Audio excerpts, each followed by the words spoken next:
And we're going to share the screen. And here we go. We're going to talk about open houses in KvCore. KvCore, I misspelled it. And that's supposed to be CRM. I guess it auto-corrected to CAM. But anyways, a lot of it is open houses. And as I started developing this, it was just like more and more and more and more. It's pretty straightforward, but there's just a lot to think about. But don't get overwhelmed. It's really all easy stuff. And you'll get better as you do them. All right. So here we go. Open houses, I still believe, is the fastest way to get in front of buyers. Right. So we talk about getting that hot, warm list, and you go, I don't have anybody on my hot, warm list. Well, go host an open house, and hopefully, knock on wood, you'll get at least 4 parties. If you get 4 parties or more, it was a successful open house. All right. And I usually do a 3-hour window. You could obviously do longer. I definitely recommend at least 3. We'll talk about that in a little bit. Because by the time you get set up, boom, an hour is gone. And now you only have 1 hour left if you're doing 2. So you could, I would be shocked, Christina, if you didn't have at least a handful of potential clients in your hot warm list by the end of this weekend when you do your open house. So I still think it's the fastest way to get in front of people. When to book them. All right. Not gonna lie, right now it's not easy. Christina, did you get the first one that you picked, or did you have to go through several? I got the first one. Can you hear me? Yes. Yep. Okay. I got the first one, and I chose him because he's in Laredo, and lives in Laredo. His realty, whatever, is in his brokerage is in Laredo. So I was like, he's probably not here doing them. He probably wants them done. You didn't? You just happened to go, I like this house, and you looked at him and was like, oh, he's in Laredo, so let's go. Well, he was like, it was like the 4th property I looked at, but I was looking through your criteria. You mentioned to Chucky and I about location and, like, is the price range the right one and stuff like that. So it fit those criteria. Then I saw he was in Laredo. I'm like, this is probably a hit, and it was.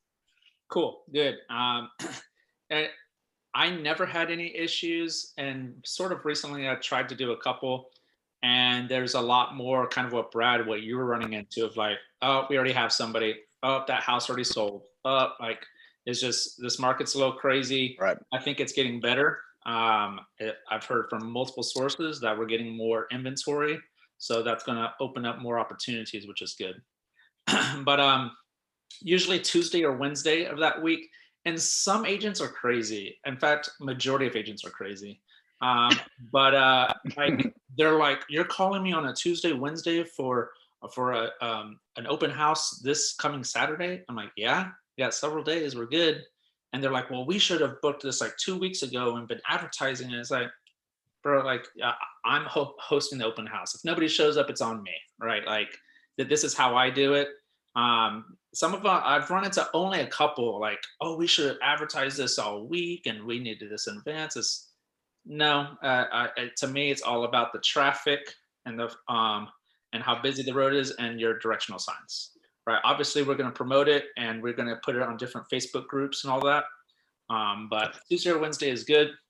I've booked things. If I pass Wednesday, I'm like, man, I really want to do an open house. Obviously, call them on Thursday. Friday might be a little bit late, but I've dropped the ball and I go, ooh, Mark Chambers has a house for listed. Let me go ahead and host his open house. So then I kind of turn to the people that I know. They're like, yeah, go for it, whatever. Rather than putting myself out there. But decent timeline there. Saturday or Sunday, mid-afternoon or morning, you'll see some agents host things Friday evenings. You'll see some open houses on Thursdays, really any day, but like after work. I think Saturdays and Sundays are great. People go out, run their errands, go grab lunch, and right from 1 to 4 is what I like to do. So whatever fits your schedule, I definitely think at least 3 hours is recommended. If you ask Pat Hayes said he would like do 6-hour open houses. He's like, I was going to make a day of it and like go all out. All right. Just totally up to you. How to book them. We're going to go over this and then actually show you how I would search for an open house like right now today. All right. Find the area that you want to host in.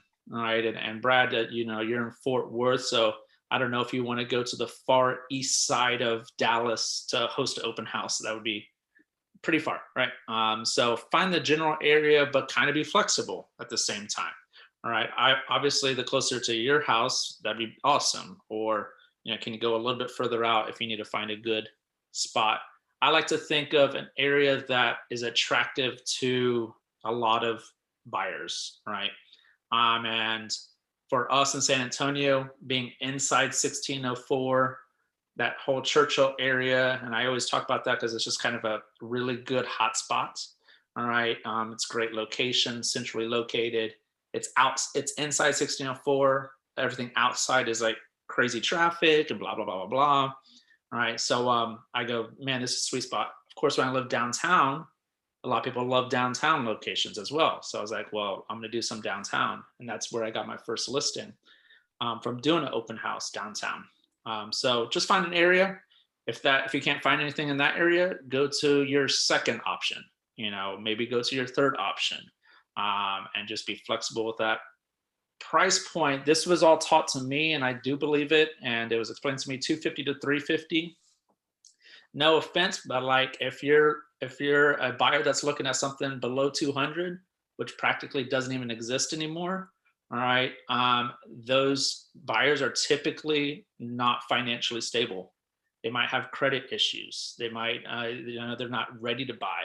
People that are looking at a 250 to 350, somewhere in that zone, maybe a little bit below, know that they can afford that. Know that they have the finances to get approved and those type of things. So you kind of want to set that price point. There's a lot of agents out there that struggle with, oh, I need to get my price point up. I'm selling $200,000 homes and that's all I sell. It's like, well, you got to put yourself in that price point. Now you can't go from 200 to 600. You got to bump it up to 250, 350. Plus, this zone is a good price point for somebody that's financially stable and looking to buy their first home, right? Usually their first home is probably going to be in that price point, and that means that they probably don't have an agent, all right? If all of a sudden you're doing an open house at $700,000, it's beautiful, it's awesome, you advertise it, everybody that comes through, it's like their third or fourth home, and they already have an agent that they work with, right? So now you're just kind of wasting your time. We're just trying to find those first-time buyers. It's a good price point. I think the most important thing is location. All right, so we'll look at a pretty house and the picture will catch us and we'll go, ooh, we're interested in hosting this. But I always look at where it is on the map. All right, and for Churchill area, it's right on Blanco Road. And if you have driven on Blanco Road, it's crazy traffic. Not terrible, but just constant. All right, so tons of people are driving by. If I can find a house right off of Blanco, I'm going to see a lot of traffic on that. There's another one, I think it's Bidders. I did one off of Bidders in Blanco, but it was kind of like in the hidden part of Bidders, not the super busy area. And there's just not much traffic going by. And guess what? Not many people showed up to that open house, right? So it's a super important, a busy street, lots of traffic going through.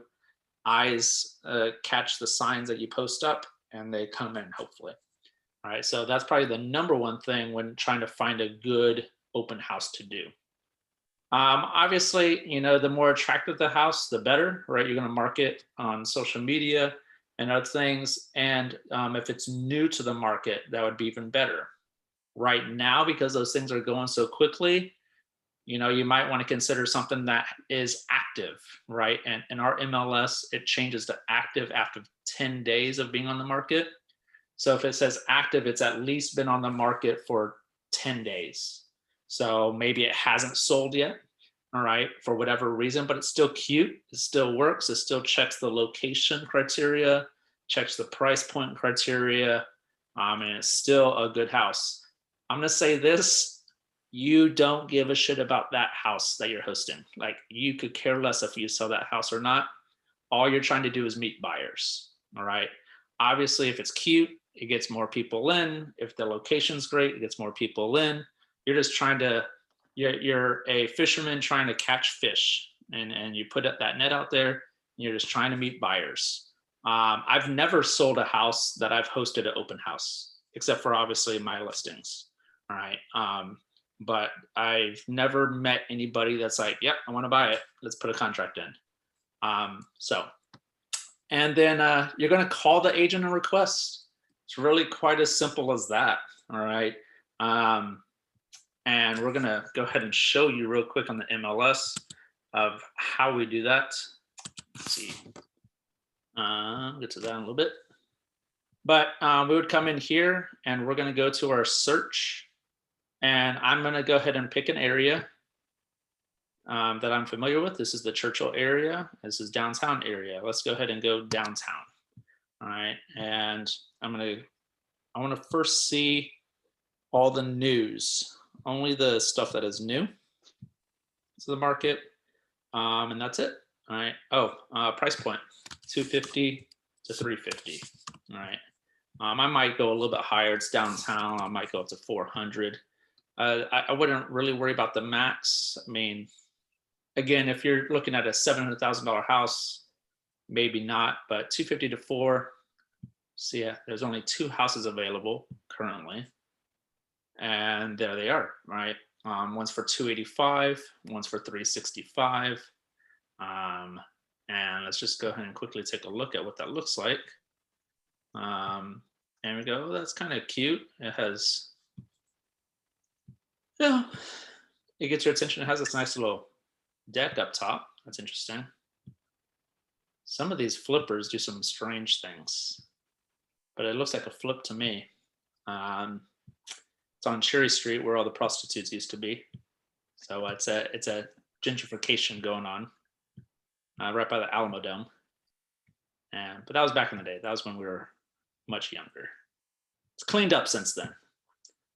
So anyways, here we go. Okay, this is a cool one. These pictures are terrible, by the way. Don't be that guy or girl. And we find this one and we're like, okay, cool. You know, we would scroll down, find out information about this. There's already an open house on Saturday. So in the remarks on our MLS, this is the remarks that everybody sees on Zillow. And then the agent remarks are only people on the MLS can see. So I always read this to see, some people say multiple offers, final offer due, blah, blah, blah, blah, or they'll tell you any other information about it. But there's an open house on Saturday the 24th, which is this Saturday already from noon to 2. Cool. It has been on the market for 5 days. All right. So we go, oh, we didn't like those 2. Let's go ahead and go back and look at the actives, anything that's back on market, and the price change. All right. So now we're going to get rid of those 2 new ones. And now we have 15 to look at. So now we have way more options. Right. And we're just going to keep going through here. This guy again. Terrible picture. So funny. So this one's been on the market a long time. Holy cow, 114 days. Something must be wrong with it, or I don't know. But anyways, you go, okay, cool. I like this one. That one's actually kind of cute. All right. And what I would recommend, especially now, is because it's hard to get an open house, I would pick like, okay, I'm interested in that one. I'll do a little check mark there. No. I've already seen that one. Ooh, that one's nice. I'm interested in that one. All right, do a little check mark and that one. All right, so those are like my top 3. I can go back to list view. I know I'm going pretty quickly here, but then I'll just go back to like this one. I would like this one the best or this one, and I'd do 1, 2, 3. All right, this is the one that I really want. So I just go back here and I call Patrick Vallejo. His number's right here. Call him up. It's been on the market for 69 days. So this one in a typical market, in a normal market, I'd go, it's been on the market for so long, I might not do it, but I might do it, and especially in this market, right? Even though it's been on the market for a little bit. I just call him up and I said, hey, Patrick, this is Tony Ruiz with eXp Realty. Noticed your listing on Quincy Street, a really cute house. Hey, I was interested in hosting an open house this Saturday from 1 to 4. Is it available? And he'll be like, yeah, sounds great. It's vacant, go ahead. And I'll be like, great, awesome. Well, I'll advertise it on my social media. I'll put up all the signs. I'll do all the work. If you can just help me out, Patrick, can you just make sure that it's in the MLS and on Zillow as an open house from Saturday 1 to 4? All right, so a listing agent should know how to do that. It's pretty simple, but they will make a notification that goes out to the MLS that says this is an open house. All right, same thing with Zillow. Some people will just scroll and go, hey, let's go check out these open houses. So it'll be flagged as an open house. That's pretty much all Patrick has to do. And then I do the rest from there. All right. If he says, no, screw you, I got somebody else doing it. Okay, sounds good. Have a good day. All right. I go on to my number 2. All right. Make the same phone call. You will run into open doors on here. Those you probably know what an open door is. Obviously, it's a constant open house, right? Anybody can go in. So I would not host an open house on an open door property, right? Just wasting your time, really, because anybody can get in there at any time through the app. So if you just scroll down and go, okay, this person's with Remax, I don't worry too much who they are. Sometimes I see a big name like Dayton Schrader. I'm like, oh, I don't want to call Dayton Schrader. Give them a call or go on to the next. Whatever you feel comfortable with. Any questions on how to find him and just make the call? Pretty simple, pretty straightforward. It's booked. Congratulations. You got the open house. Now it's time to get ready for the open house. Super important. I do have a question. Yep. Before you go on, like that one that was we were looking at, had been on the market for 69 days. And then I was like, whoa. And I looked at the price per square foot and it was pretty ridiculous. Like, is that something to avoid if you're like, man, anyone who's really in the market isn't looking for something, because that, those anomalies, it was like $349 a square foot or something crazy. Probably. Is that normal around there? No, it's probably severely like would you do an open house for something that's that expensive per square foot? That's a good question. If it was new, I would probably jump all over it. I don't really, again, kind of, as you're asking me that question, it's a good question. My first gut reaction is I don't care about the house. I don't care about the price. It's in my price point that I'm looking for. All right. Nobody really knows. Like, I'm a consumer. I'm walking into this house. It's $350. It's in my budget. I don't really know the price per square foot. Right. So you're not necessarily trying to sell that house. You're just trying to meet that person that wants to buy a $350,000 house. So I think I still would. But my hesitation would be, man, it's been on the market for such a long time. It probably had multiple open houses at some point or another. It's probably kind of just gone dead and stagnant. What is it going to look like if I come back 70 days later and do an open house? When was the last time they did an open house? Maybe I might ask the agent that, hey, did you, how's the turnout been? I'm looking for a good open house to get some potential clients. So you think most buyers aren't gonna find that information before that, and that's not a turn off to them, in your experience, I guess? I mean, I'm not super familiar with Zillow. I don't spend a lot of time, but does Zillow break it down and tell you the price per square foot? I mean, I guess it doesn't necessarily tell you, but you could obviously do some quick math and figure that out, right? Yeah, I just feel like most buyers don't know. They don't put the 2 and 2 together, Sure. Yeah, I would say definitely. No, that's fair. But most buyers are just looking at the bottom line price. And then you go back and do a CMA and go, hey, we're interested in this house. And you go, dude, this house is severely overpriced, and this is where I think it should be. And then you kind of explain to them the price per square foot. But some are savvy.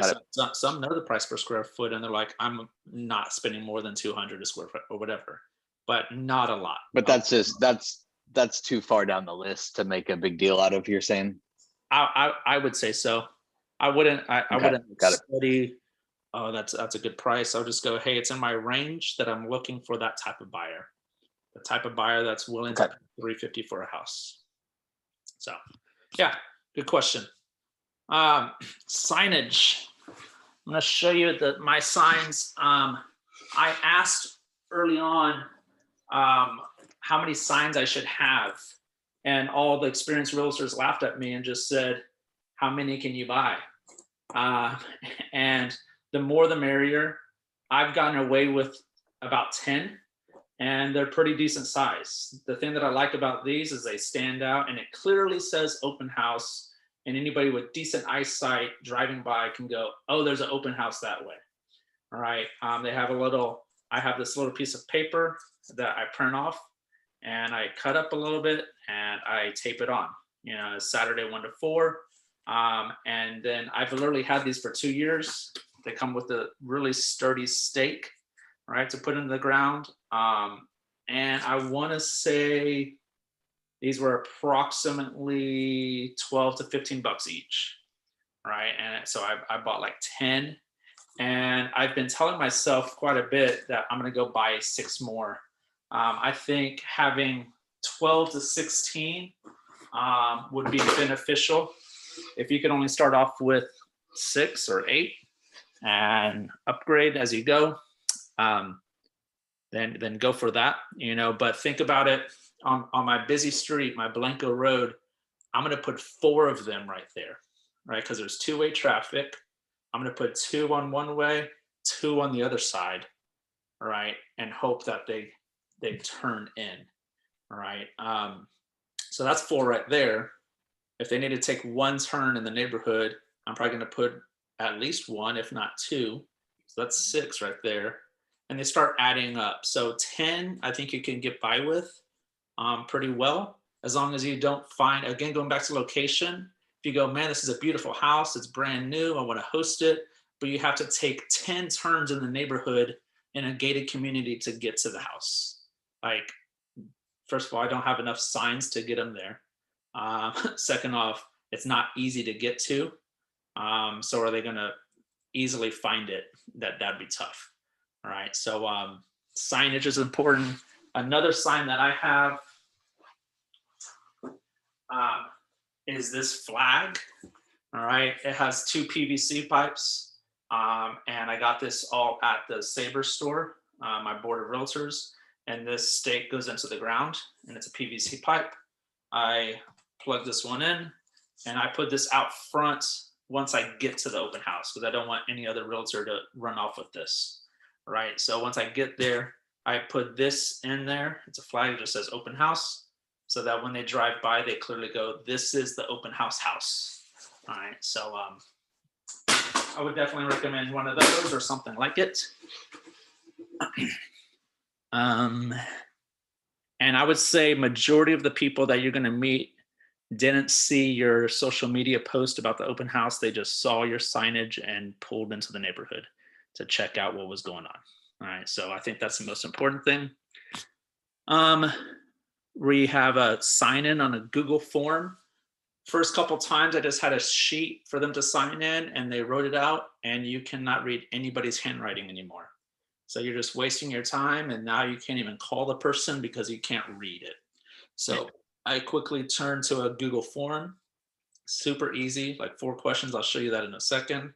And I could even share this template, and y'all can have it ready to go.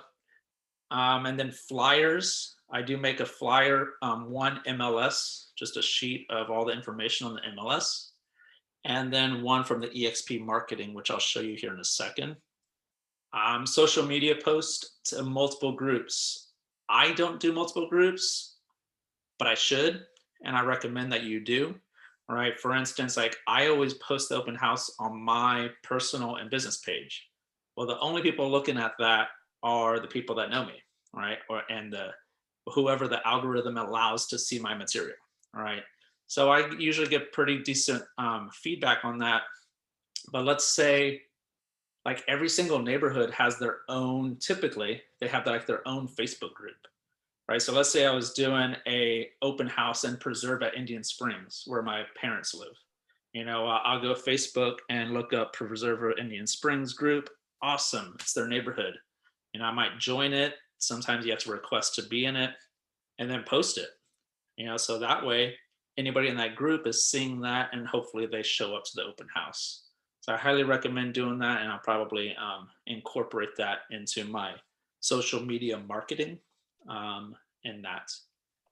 I would always bring waters, just kind of like a hospitality thing, just a little bottle of water, set that up, have a little presentation. I never brought snacks. You could, some people do, some people don't. I've actually followed this realtor in California that literally has pot at her open houses. And it's like different different edibles and stuff like that. It's like, hey, it's illegal. Why not? And then music. I think music is pretty important. I'll show you that through Spotify on the computer, super easy. I had a little portable speaker and I probably left it at one of the open houses. I did that too. But I tell you what, like when you're in there with a couple that's walking around and you're by yourself and there's no music or anything, it's a little awkward and weird. So it just kind of lightens the mood, and just kind of a better experience in my opinion. And a giveaway, I think I've mentioned this to Brad, but I have a Starbucks gift card that I've never given away, but I've always mentioned. And maybe that's bad juju. Maybe I should just give it away. But I have it as a little hook for them to give me the right information because, hey, we're going to do a drawing for this gift card and, you could win. And if somebody goes, oh, I could win something, even if it's $5, they're probably going to put their right information. And of course, nobody knows if they won or not. They just assume that they didn't if they didn't get a call. All right. But if you want good juju, maybe $5 a week for your open house gift card, it's probably not going to break the bank. All right.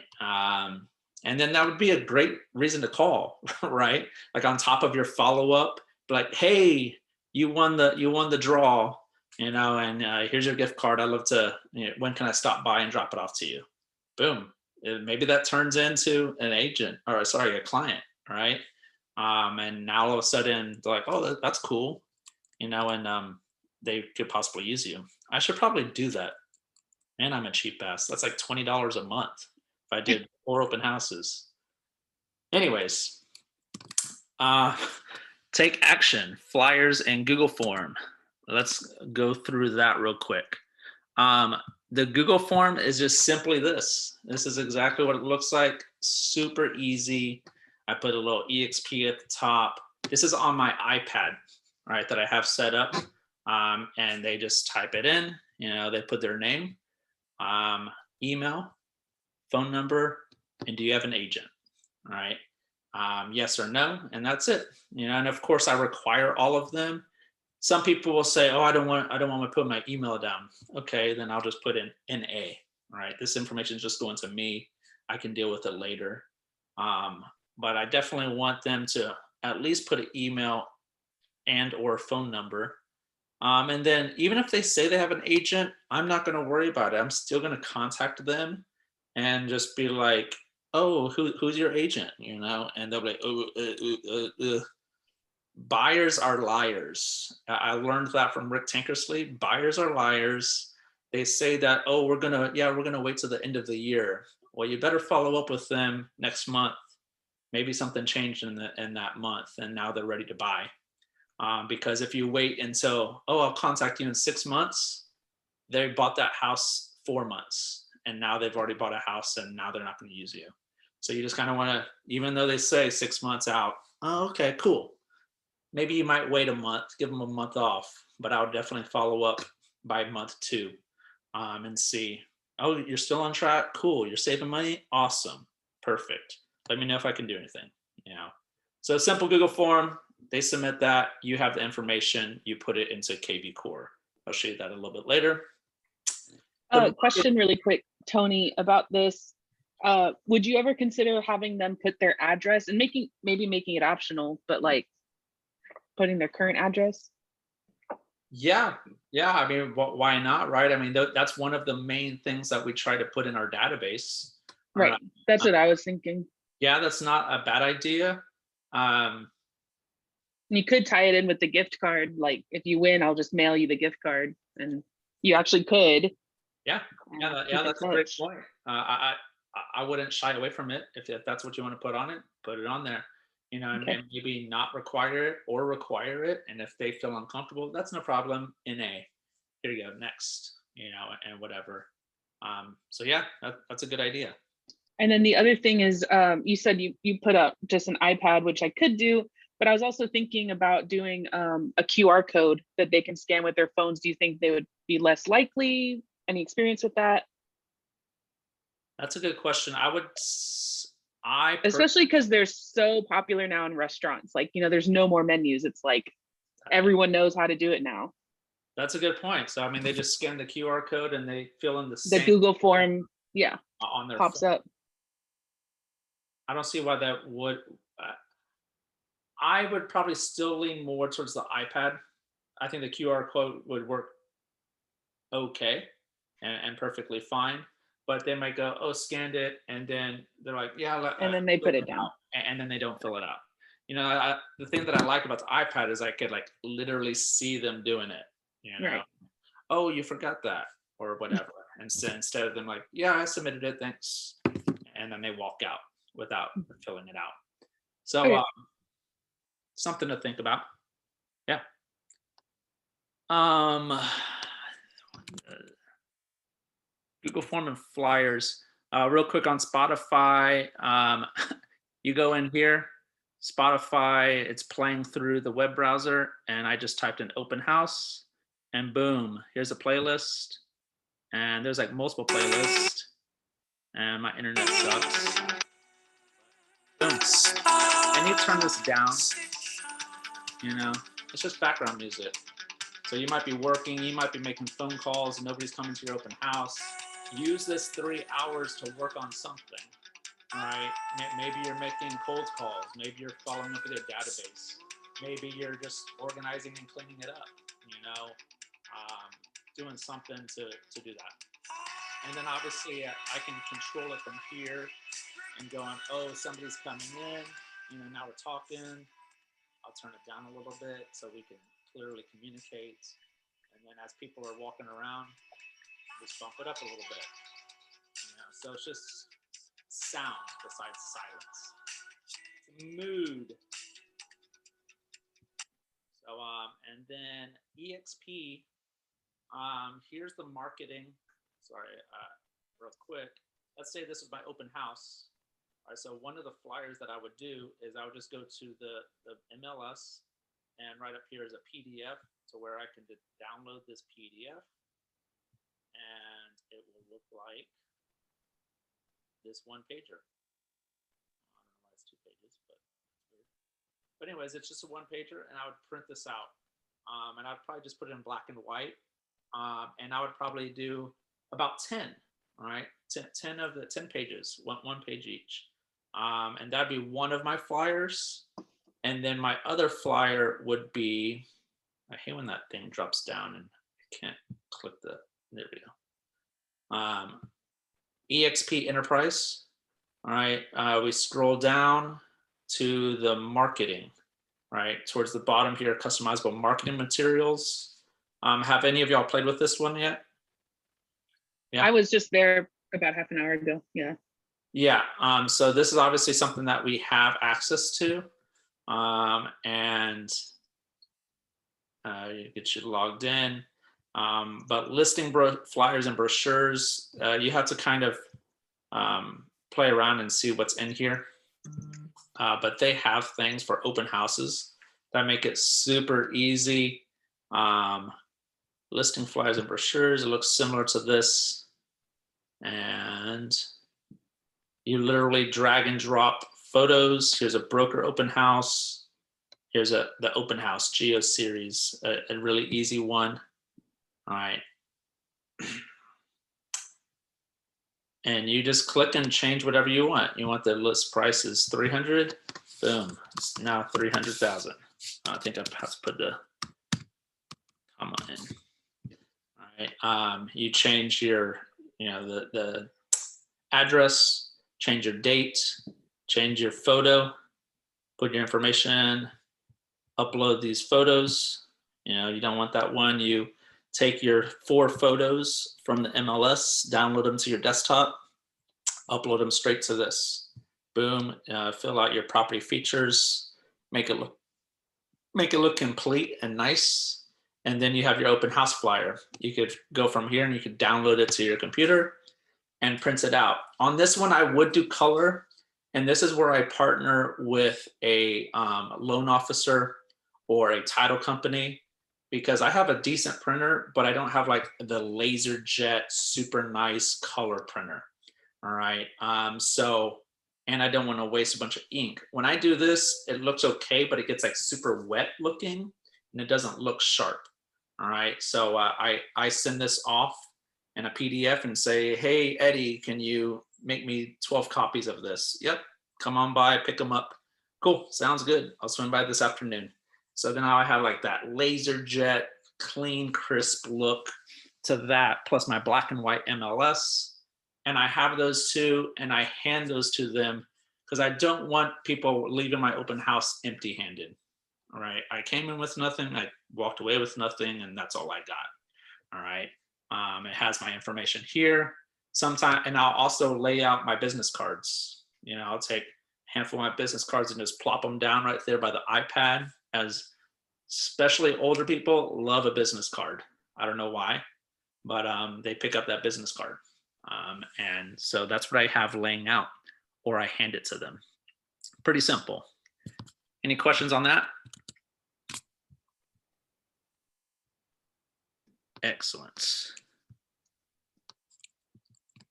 Day of the open house, we have our flyers, everything's good to go. You want to make sure that the listing agent posted it to the MLS and Zillow, kind of like what we talked about. And then put up your signs as early as possible. All right, because your sign is going to say Saturday from 1 to 4. It's not going to give you the address, but it's going to have the directional signs to get you to that open house. I don't put that flag up because I'm just paranoid somebody will walk off with it. But in the front yard of the open house, I will put like my last one in that house so that people driving by early morning or whatever know, hey, this is the house from 1 to 4 is the open house. I'm gonna come take a look at it. All right. Once I pull up, I will remove this and possibly go put it somewhere else if I need it for direction, and put in my flag for the open house. Put them up. People will be driving by. Think about all that traffic between 8 in the morning till 1 p.m. And maybe they see it and go, hey, I'm going to come back after lunch and go check that out. So I recommend that. This is recommended. I don't always do it. I have before. Show up an hour early and go door knock. You know, maybe just down the street to the left and right, and just say, hey, we're having an open house. Here's a flyer. You know, come take a look at it. Do you know anybody that would be interested in moving to the neighborhood, looking to buy in this neighborhood? Do you have a friend that comes over all the time, and you might pick up a buyer that way? I almost picked up a seller that way, honestly. That was like the one time that I did it. I probably should do it more often, you know. And if you feel ballsy enough to do it, just invite them to the open house. Just want to invite you. We're going to start at 1. It's 12:15. Come on by anytime. We're there to 4. Let me know if you know anybody that's looking to move to the neighborhood. Boom. And then set up your sign-in area and your work area. All right. You're going to be there for 3 hours. Think about it as like a 3-hour work block. All right. I usually have my computer set up, probably plugged in. My music's playing through there. I have my database that I'm working on. And I have the MLS pulled up, which I'll show you in a second. And then I have, separate from that area is the sign-in, right? The iPad, the flyers, the water, hand sanitizer recently. All right. Just having all that stuff there for them to check in. And then background music's playing. All right. The etiquette, I like to set it up to where I'm kind of looking out the window, and as people are parking and coming up, I like to open the door for them. All right. So as I see somebody park, I'm like, okay, cool, somebody's coming in. I'll go quickly grab the flyers, all right, and I'll, without stalking them and scaring them, I'll watch them walk up, open the door for them. Hey, how y'all doing today? My name's Tony with EXP. And usually when you give them your name, they will return the favor and give you their name. All right. So you want to try to remember their name, make it personable. Here's a couple flyers about information about the house. It's a 3-bed, 2-bath, 1,800 square feet. The master is on this side. Make sure you check out the covered patio in the back. Great view, blah, blah, blah, blah. Make them feel comfortable. You're not attacking them. Hey, please look around. Let me know if you have any questions. That's really all you're doing. You're just welcoming them in. You're not asking them, you want to buy this house? You want to buy a house right now? You're just easy peasy. All right. Tony, where in that do you get them to sign in? We're not there yet. Don't be pushy. Oh, I thought But that was like first thing. no, not quite. And again, people are weird, and there's a lot of different people out there. So some are going to be, don't talk to me. They're going to have like their defense up. Some people are really talkative. You're just kind of feeling out. There's going to be some people that come in, you go right back out without signing in.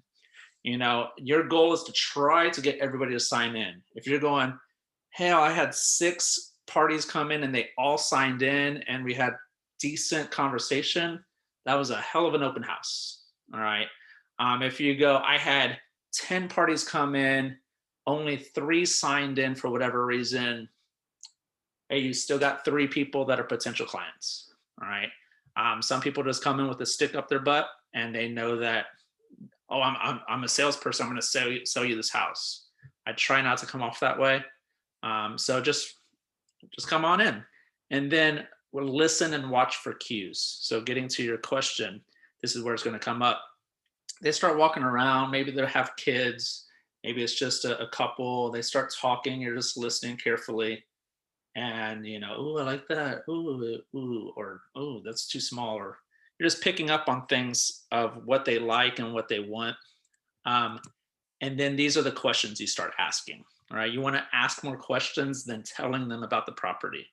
Right. Going back, you really don't care about this property. I mean, if they want to buy it, great, you'll represent them. But you want to find out as much information from them. Hey, how's your day going? Oh, you just got out of lunch. Maybe they're holding a Chester's hamburger cup. Oh, what'd you have for Chester? You're just making small talk, right? What brings y'all in today? You're looking to make a move soon. Of course, why would they come in? Maybe they're just nosy neighbors. You'll see that a lot. And it's a little annoying, but it's like, hey, maybe they know somebody. All right. So you always kind of spin it.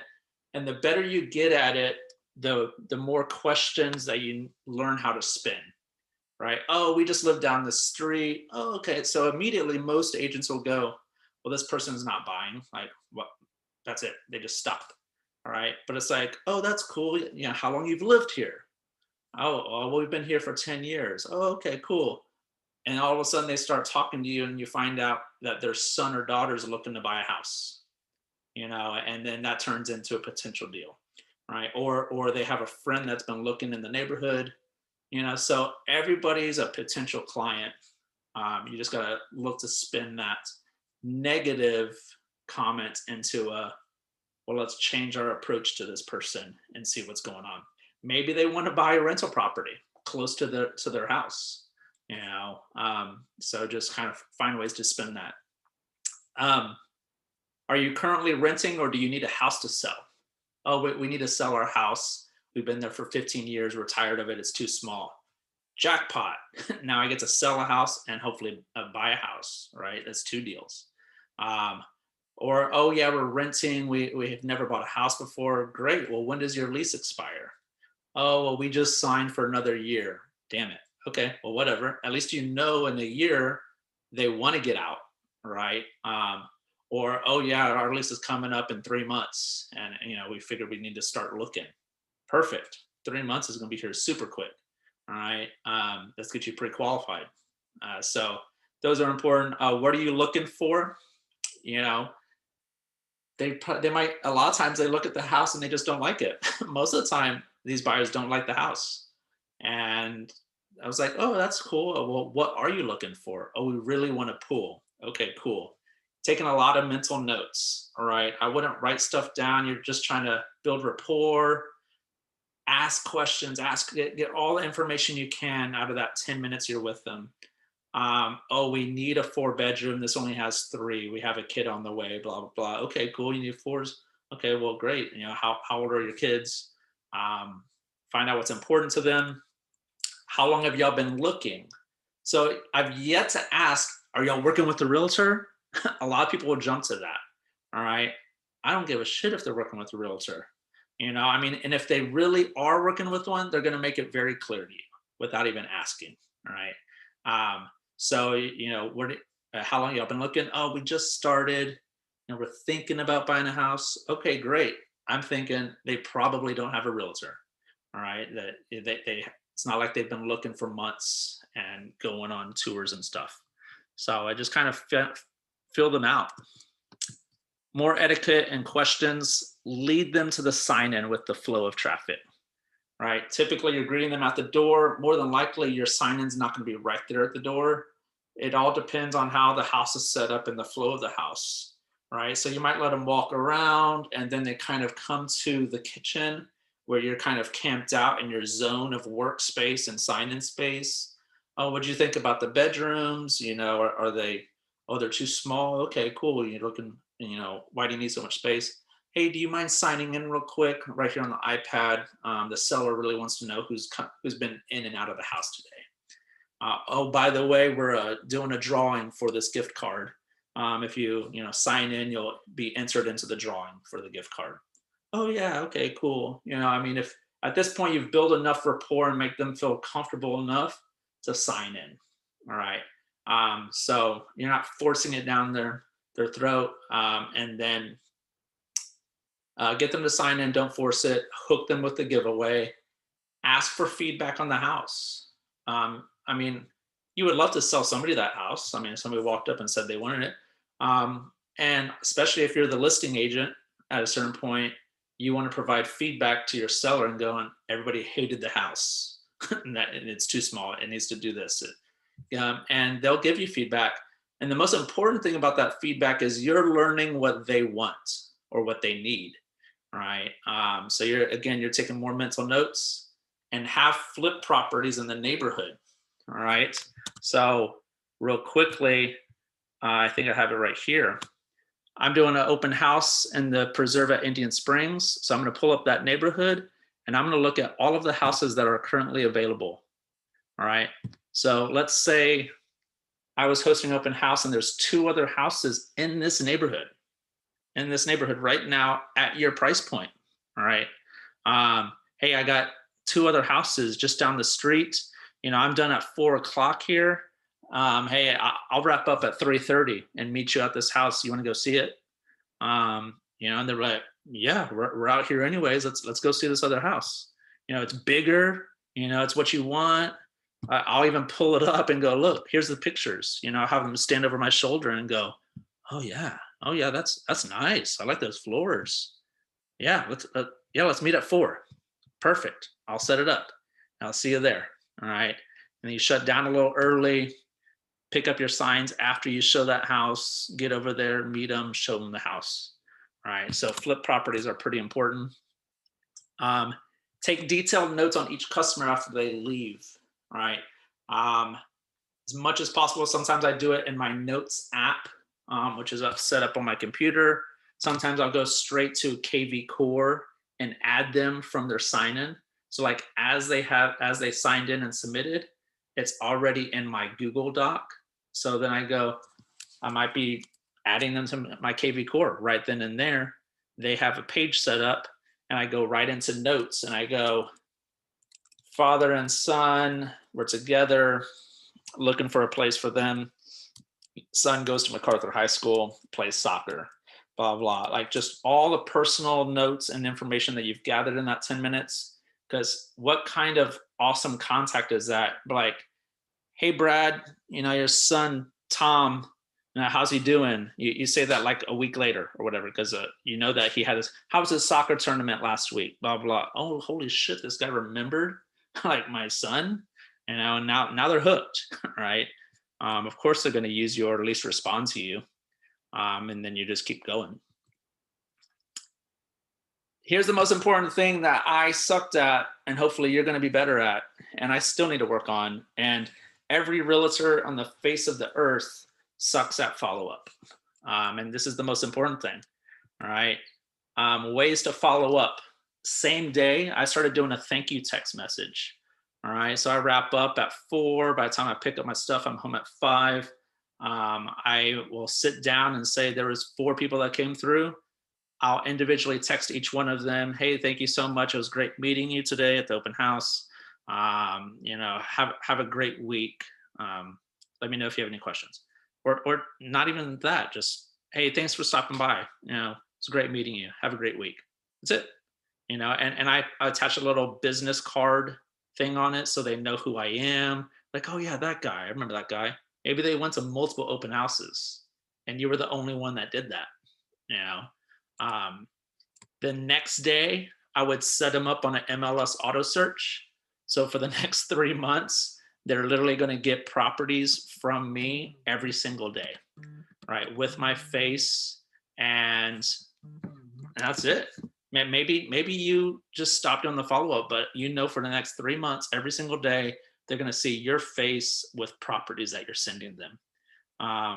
And that's super important. Or there's multiple properties in the neighborhood, you send them that. Hey, here's the same neighborhood you were looking at. Here's other ones. Let me know if you want to go see them. I'm available today, tomorrow. I kind of always skip a day. I don't like to hammer them every single day with something.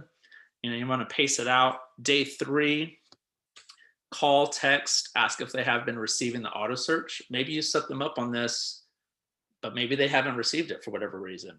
What do you mean? Yeah, I've been sending you some houses past several days. Did you have you been receiving those? Oh yeah. Okay, great. And I explained to them, hey, if you see something that you like, just hit that green button, that interested button, and it's going to notify me. And that way we can set up a showing at your earliest convenience. So I kind of coach them on how to receive that information and what to do with it. Day 5, when I was jotting these down, I had to get creative. But you can send them market statistics. Hey, this is the neighborhood you want to be in. These are the prices of houses that have sold in the past 6 months. Just thought you should know this information. Price per square foot, blah, blah, blah, blah, blah. All right. Or invite them to your next open house. By day 5, hey, I'm having another open house down the street. Just wanted to personally invite you. Come on out. Love to see you there. Check in with them. Invite them to your social media or add them without being a creeper. If it feels right, it feels right. If it doesn't, it doesn't. Be creative, build rapport, so on and so forth. You got to get a little creative sometimes of going, why am I reaching out to this person? Again, if you just stopped and didn't do all of this, at least they're seeing you for 3 months every single day on this MLS search. All right. So that's probably the most important thing. Based off of, hey, I know that they're looking for a 4-bedroom and it's got to be in the north side and it's got to do this and this and this. You set up a general criteria and now they're getting houses. This is the last one. KvCore has a shitload of stuff you can do that I don't. But I do use KvCore for my open houses, and there's an open house app. I don't use it. I like to, for whatever reason, I like to add it individually. But this is the old KvCore. And are y'all operating on the new or the old? Do you even know? Maybe you just have the new. Mine looks like that. Mine looks old. Brad, does yours look like this or looks a little bit different? This is a little different. I think I'm on the new. Yeah, you're probably on the new, and this is what it looks like. Is that sort of? Oh wait, no, that's what mine looks like. Yep, that's it. Both on the new. You Yep. probably don't have all of this. For the longest time, I didn't have any of this junk because nobody was visiting my website. You will eventually start getting these notifications, right? But this is pretty much what it looks like. Yeah, something like that. But anyways, both of them have this super easy, quick action right here button. You click that, you could do multiple things, but all I'm doing is adding my contacts. All right. So then I simply come in here and I go, oh, Brad Toth visited me. It's B Toth, whatever, blah, blah, blah, at Gmail. All right. Add email, add the phone number that they provided. Permission to contact, yes, yes, and yes. And they're a buyer. All right. Maybe they're a seller as well. They told me that they have to sell a house and to buy one. Other than that, I don't do a whole lot. A lead status, it will automatically just say a new lead. If you don't put anything, I'm pretty sure it just puts a new lead. I think I have to do a lead owner. That's just me. I don't do smart campaigns. I'm not a big fan of them, and not comfortable with them. And then that's all I put, right? Pretty much first name, last name, email, cell phone number. I say yes to all of these and the type of who they are. All right. And then I just add the contact. All right. And once I add the contact, I think it's working. Maybe not. Yeah. It's because I don't have real stuff. Brad.toth at whatever. Gmail. Sure.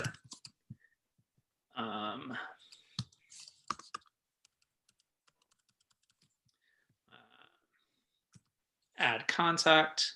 Now it's going. And now I have them their own page. All right. Every single one of them I'll add. And then this is where I go in. 2 things I do here. 3 things. I don't know what this does, but it verifies them. So I always click this button and it turns green. Is that really your email? Brad.toth? Nope. It's not, right? Nope. I don't know why it says it is, but it pulled you There up. there is another Brad Toth out there. It's like a soccer player or something. This looks like you. Yeah, this is you, band director. This is you. That's strange. That's really creepy. But yeah, it verifies like when this pops up, I'm like, hey, Pflugerville High School. Wow. yeah, Dated. yeah, and I go, all right, I got good information, you know. So that's a step 1 that I do. I come down here to hashtags, and I label it open house. And I click on it, and now there's a hashtag open house. So when I do hashtag open house, I can sort all of my people that I've met through open houses, and I can send them all an email. That's another thing to talk about later. I don't do a lot, but so it's a reference for me. This person I met at an open house. That's how I know them. All right. And then the last thing I do is I go to add a note. So I can write down anything. Brad and Sarah live in Fort Worth. All right. And whatever you want. I can't type right now. Good Lord. Holy shit. That's terrible. You're doing great, Tony. You know, they have, I can't remember your dog's name right now, a beautiful dog, Demi, right? Demi. Yep. That's right. They have Demi as a dog. Again, this is only notes for me. I might write down your birthday here. There's another place to put that. Stopped by open house. And sometimes I'll put down the address of the open house, so I know exactly which open house you came to. All right, just for me as a reference. So months from now, when I never followed up with you, and I go, "Hey, this is a cold lead." Oh, they met at that open house. Now I could go in and just set up a search randomly and send you houses. I've done that before, and it works. You know, it's like, but if you don't put that information down, you go, am I just going to send them all of the houses in San Antonio? or am I going to only show them the area that they were interested in? So again, write down anything you want, and I always pin it to the top, and it stays right up here. All right. So as you do certain things, it bumps this down and down and down, but this custom note always stays there. And as our relationship / working relationship evolves, I can go in and edit. And sometimes I'll put, oh, I talked to him on July 22nd. So I'll put in call, and then we talked about golf and life, and follow up in 2 months, whatever, right? And I update it, and now that pin is there. All right, so now I could quickly pull yours up and go, damn, it's been a while since I talked to them. Let me give them a call. All right. One other thing that I use KvCore for, it is more actions, I think. There it is, add task. Right? So once I've like documented what we did today, I'm going to add the task and go label it whatever you want, follow up. Ask about Demi and Sarah and fuck Brad. And I'm going to pick a date. I'm going to go, I'm going to follow up with him next week. Or maybe you talk to them and they want to go look at a house, and I'm going to follow up with them on Monday or Saturday, or, hey, we were just shooting the shit. I'm not going to follow up with them until September 3rd. And I'll just kind of check in how they're doing. And it's set. And once you add that task, it will go to them right here and tell you their next task. And it will also go to your dashboard right here, and on task, it'll have one of the upcoming tasks. So it will automatically, where did it go? There it is, September 3rd. It'll automatically tell me what to do on September 3rd. So when I log into KvCore on September 3rd, I go, who the hell do I need to contact? Boom, there's my task. Oh, I'm going to call Brad, see how he's doing. All right. And that kind of gives you a to-do list of who to contact, when to contact them. You have notes on their page, specific of what they're looking for, maybe anything and everything you want to put on their page. It's only being seen by you. All right. So that's the general idea. So quick question. Yep. So I'm kind of thinking I'm going to stick to the strategy of like the weekly email is my kind of way to stay in touch. But watching you go through this, I still feel like that it would be valuable to start plugging in my database on here. And it's only going to do any kind of like automated contact stuff if you set it up, right? Yes. Yeah. So you'll have to like upload your database into here, and you will have all of that in your smart CRM. All right. So my smart CRM, this is like everybody that I've ever known. Eventually it'll load, hopefully. Give me 1 second. So I'll scroll down here real quick. Good Lord, what the hell? I have 657 people in here. All right. 171 of them are open house leads when I was doing them consistently. The others are, I met this lady, I was showing somebody a house, and this lady literally drove up and said, can I see the house? And I got her information and I added her. All right.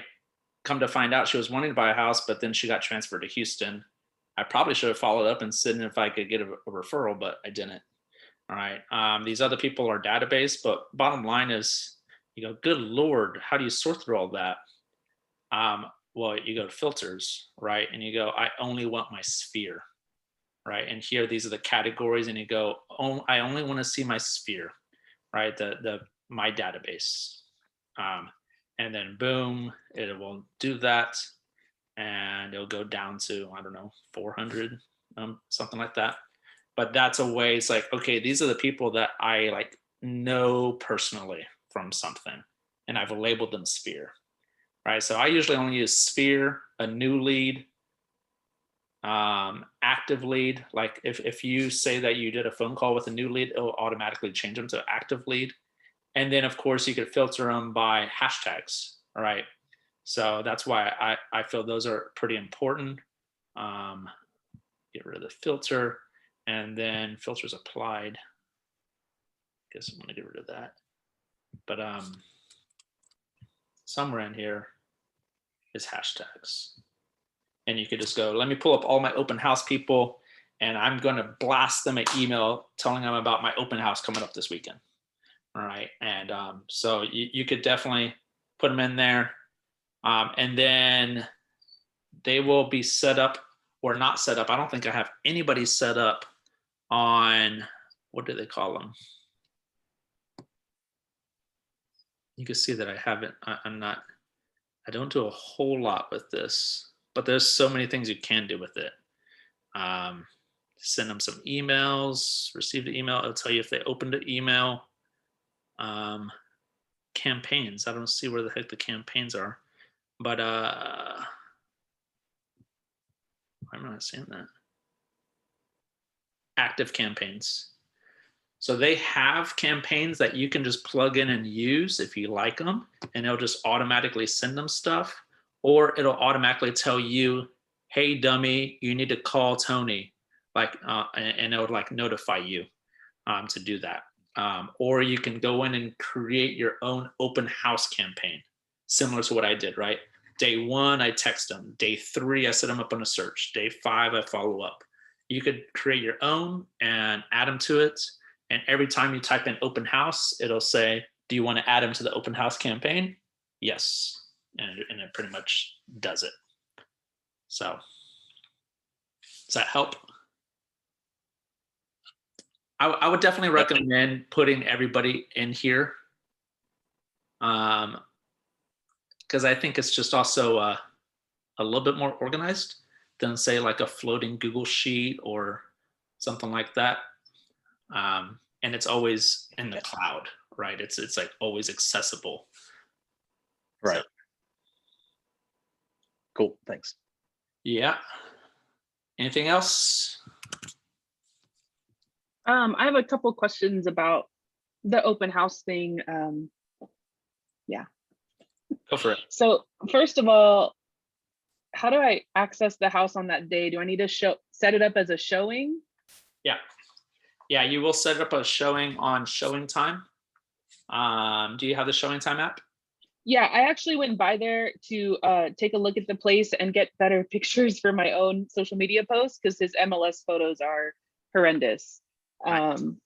Which might also be why it's been on the market for a month. But so I went by there. I just asked him if I could go get a good front photo, and then I was like, hell, I could probably, it's vacant. So I asked him if I could pop in, and he was like, yeah. So I'm gonna go in there. I went in there, and one other thing is that like all the smoke detectors are going off, like they're beeping batteries. And he just did an open house, I told you, for 12 hours last weekend with them going off the whole time. Like he didn't know how to change the batteries or something. That's annoying. That just reminds me of, you kind of have to be prepared and maybe have a kit of stuff. It's going to sound weird and inappropriate, but you might want to carry some toilet paper too. Sometimes that makes sense. Houses, you're sitting there for 3 hours and you're like, oh God, I can't leave. And there's no toilet paper. What am I going to do? Oh, that's funny. But anyways, so I was thinking about going to try and change the smoke detector batteries when I go to put up signs. So like, would I need to do like a showing at 8:30 a.m. and then when I'm going to start at like noon? Yeah, or if it has a Supra, I probably wouldn't do that. It doesn't. It's just a lockbox. Do you know the combination? I got one when I did the showing time. It's probably the same one. And if it's not, then you have to go book a showing or call the agent. Oh, I guess so. On that one, those lock boxes, you have to physically go and like change what the combo is, right? Yeah, it should be the same. And so if he's in Laredo, like it's the same. Yeah, it's got to be the same. And if for Okay, whatever cool. reason it's not opening, then I would just call him, say, "Hey, I'm here. I want to change the smoke alarms, batteries. What's the combo I need to get in?" So Okay, cool.